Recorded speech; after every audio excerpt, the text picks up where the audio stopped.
क्यों बेचे एफआईआईज ने मोर देन 1 लाख करोड़ के शेयर्स इंडियन स्टॉक मार्केट में? इसी के बारे में आज हम यहाँ पे थोड़ा सा एक एनालिसिस आप लोगों के सामने प्रेजेंट करने वाले हैं। पॉइंटर्स मैं निकाल चुका हूं, so I will try and explain all those points to you. But before that, wish you all a very happy, healthy and prosperous Diwali. Deepavali की आप सभी को बहुत बहुत बहुत सारी शुभकामनाएं, और आशा करता हूं कि आप हमारी हैप्पी दिवाली ये प्रोमो कोड का लाभ भी उठा रहे होंगे। Highest ever discount is back again. 65% का डिस्काउंट हमारे रिसर्च प्रोडक्ट्स पे आपको मिल रहा है, और अगर कॉम्बो ऑफर्स या फिर 3 साल के सब्सक्रिप्शंस के लिए आप जाते हो, then the discount should be as high as 75%, because you are getting a lot of free content also with that, जैसे कि ई लर्निंग कोर्सेस और फाइनेंशियल प्लानिंग का ई लर्निंग कोर्स का एक्सेस लेना बिल्कुल मत भूलिएगा दोस्तों।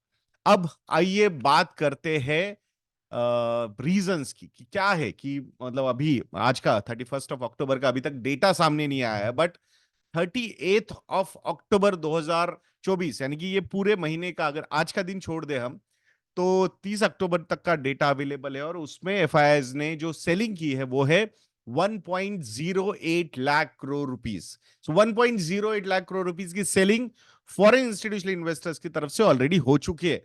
And the positive part about Indian capital market या फिर Indian stock market is that कि डोमेस्टिक इंस्टीट्यूशनल इन्वेस्टर ने इसी महीने में 1.03 लाख करोड़ रुपीस की नेट बाइंग की है। So that's a very positive side. Is this happening for the first time कि more than 1 lakh crore rupees की सेलिंग एफआईआईज ने की है? यस, नंबर्स के हिसाब से definitely they have sold it for the first time, अगर एब्सोल्यूट नंबर्स पे। But percentage of their holding वो ज्यादा नहीं है। $800 बिलियन का अगर ओवरऑल होल्डिंग है फॉर इंस्टीट्यूशनल इन्वेस्टर्स का इंडियन मार्केट में, तो उसमें से हार्डली से आप बोल सकते हो कि 11-12 बिलियन डॉलर का सेलिंग उनकी तरफ से हुआ है। So compare to their holding this number is very small, but definitely अगर सेलिंग होती है एब्सोल्यूट टर्म्स में, तो उसका इंपैक्ट हम स्टॉक प्राइसेस में, स्टॉक मार्केट के लेवल्स पे हम देखते हैं। तो वही यहाँ पे थोड़ा सा नजर आ रहा है।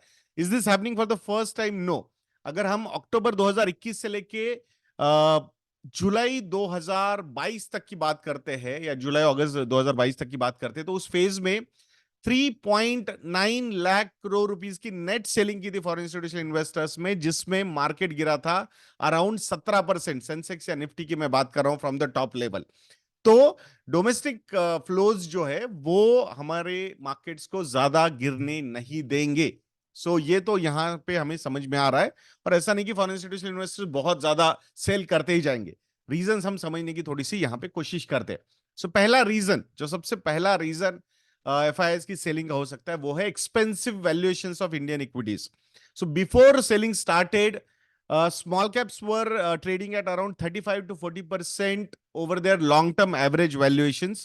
Mid caps were trading at between 30 to 35% of their long term average valuation के एवरेज की अगर हम बात करते हैं, और large caps were trading at around 10 to 15% over their long term average.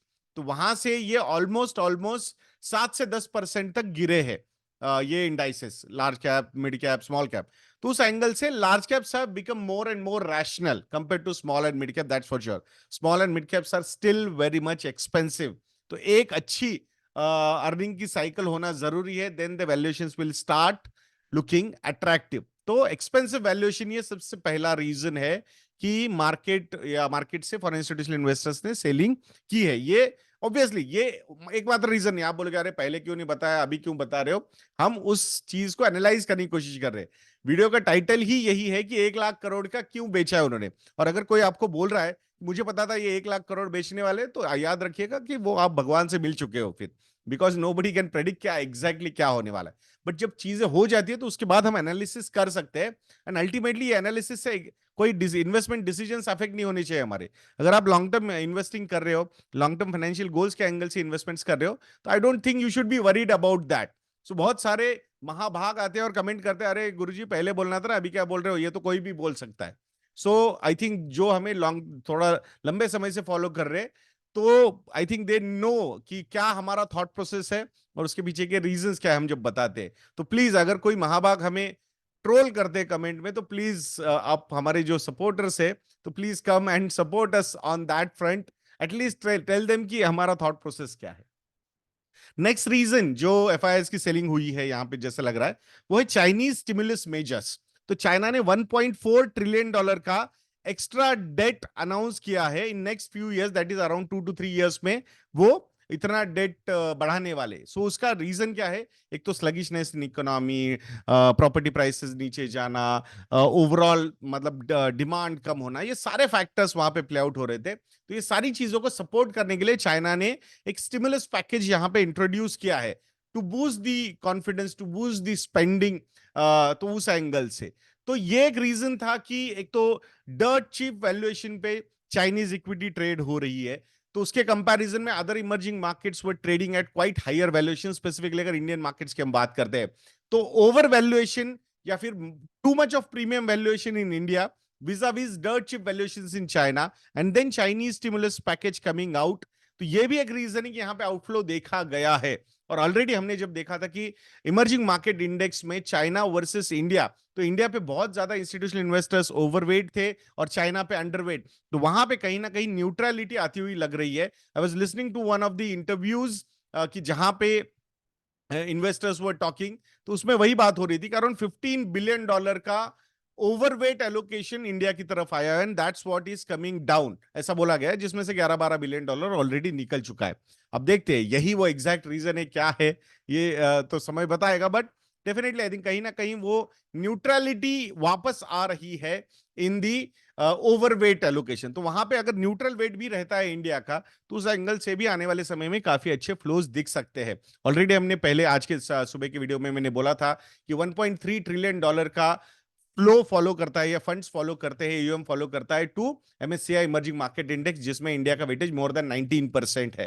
तो आई थिंक अच्छा खासा एलोकेशन हमारे पास ऑलरेडी है और आने वाले समय में और भी ज्यादा आ सकता है, we can not deny that. So उस एंगल से तो ये सारी चीजें, plus there is another reason, वो भी है कि चाइना में और ज्यादा स्टिमुलस पैकेज आ सकता है अगर ट्रम्प जीत जाते हैं। Mister Trump, if mister Trump wins, तो वहां पे और पैकेज बढ़ाया जा सकता है, because tariff war can start again with China, because he is known for, he is a very good negotiator for US but bad negotiator for other economies, जिसमें Indian economy भी आएगी। तो ये भी याद रखिएगा दोस्तों।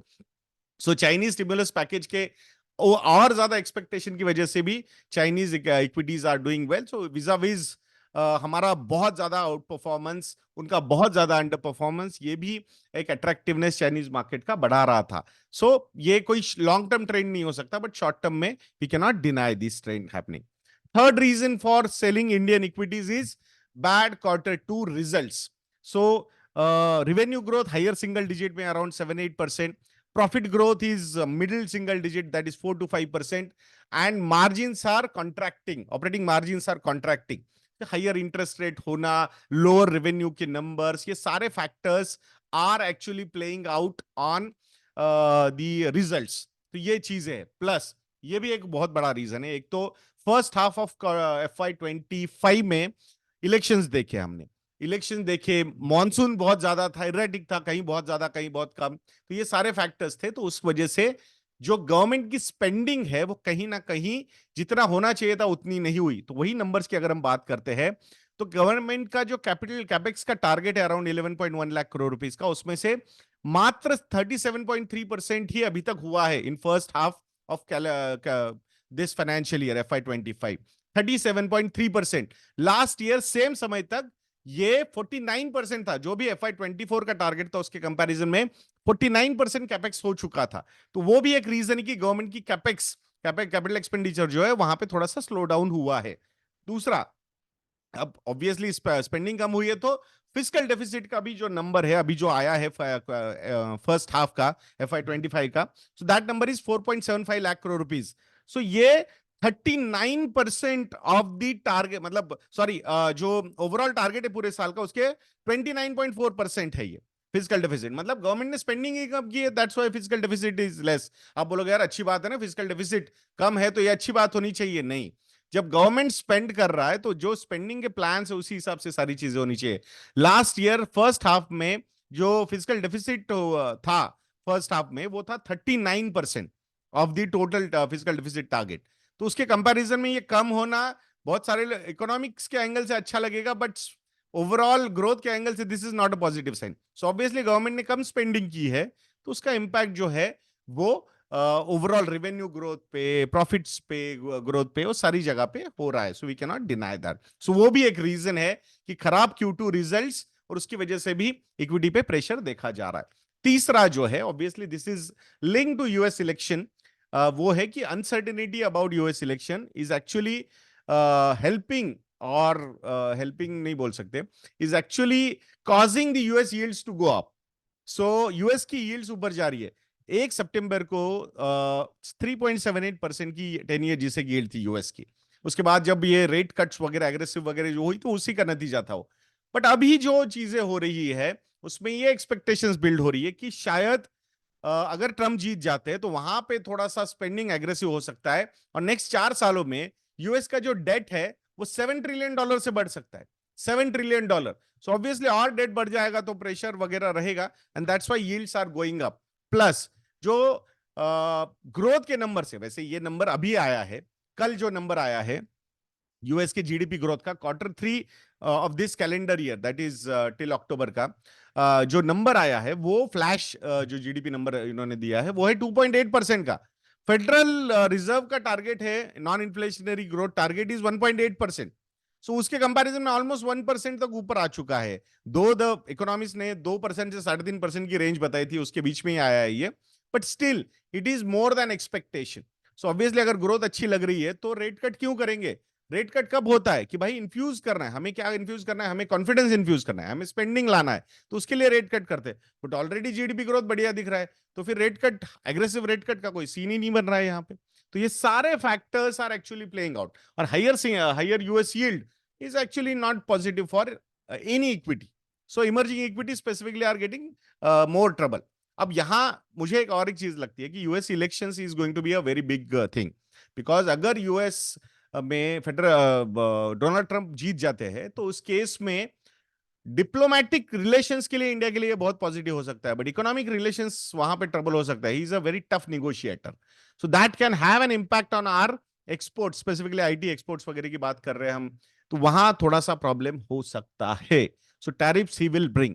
चाइना के लिए बहुत ज्यादा प्रॉब्लम होगा, इंडिया के लिए शायद थोड़ा कम होगा, but there could be a reason to worry, मतलब उस केस में। और अगर कमला हैरिस आ जाती है तो उस केस में मतलब यही स्टेटस को मेंटेन रहेगा, तो वहां ज्यादा मतलब ट्रबल्ड वाटर्स नहीं होते उस केस में। They try and become to थोड़ा ओवर स्मार्ट बनने की कोशिश करते हैं वो, बिकॉज है इतनी स्ट्रांग सुपर पावर है, तो वो सारी चीजें करेंगे। अभी जो कनाडा इंडिया हो रहा है, आई थिंक उसके पीछे अच्छा खासा यूएस का भी एक एंगल है, we can not deny that. So ये सारे फैक्टर्स थोड़ा बहुत चुटपुट वो सारी चीजें वो करते रह सकते हैं। बट अगर डोनाल्ड ट्रम्प आते हैं तो एक तो मुझे बहुत स्ट्रांगली लगता है कि Wars will and, specifically Ukraine Russia war तो पक्का एंड होगा, because he will not support Ukraine. बोलेगा भाई मैं क्यों खर्चा करूं तुम्हारे लिए, मैं नहीं कर रहा हूं। सो वो अमेरिका फर्स्ट में उस इकोनॉमी पे बहुत फोकस करेंगे, टैक्स कट्स वगैरह की बातें करेंगे, ऑब्वियसली उसकी वजह से स्पेंडिंग वगैरह बढ़ाने के लिए उनको और डेट रेज करना होगा। तो ये सारे फैक्टर्स यील्ड्स में प्ले आउट हो रहे हैं। तो ये सारे फैक्टर्स है।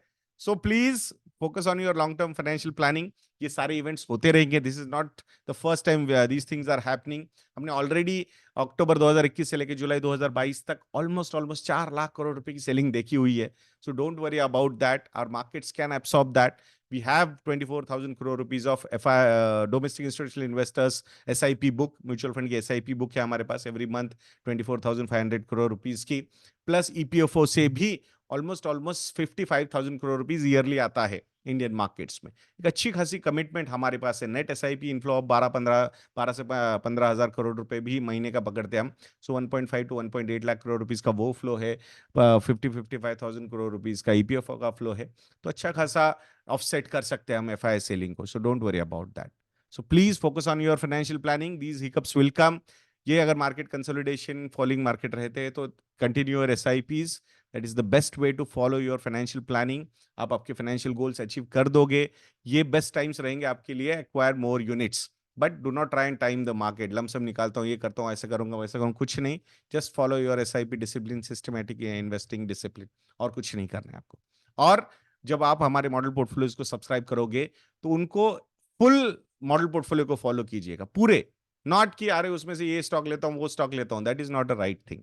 सो कंप्लीटली फॉलो कीजिए उस मेथोडोलॉजी को, that will help you in achieving your financial goals. तो हैप्पी दिवाली, ये प्रोमो कोड यूज करना बिल्कुल मत भूलिएगा दोस्तों। नेक्स्ट वीडियो में मिलते हैं। जय हिंद।